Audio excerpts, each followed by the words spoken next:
అన్నయ్య అన్నావంటే ఎదురవన, అన్నిపై ఉన్నావంటే నిదరవన, కలలే కన్నావంటే నిజమై ముందుకి రానా, కలతై ఉన్నావంటే కథలవన.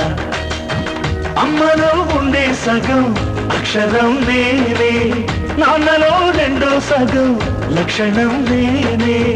అమ్మ తోడు నాన్న తోడు అన్నీ నీకు అన్నే చూడు, చెల్లిపోని బంధం నేనమ్మా చిటి చెల్లెమ్మా, వెళ్ళిపోని చుట్టం నేనమ్మా.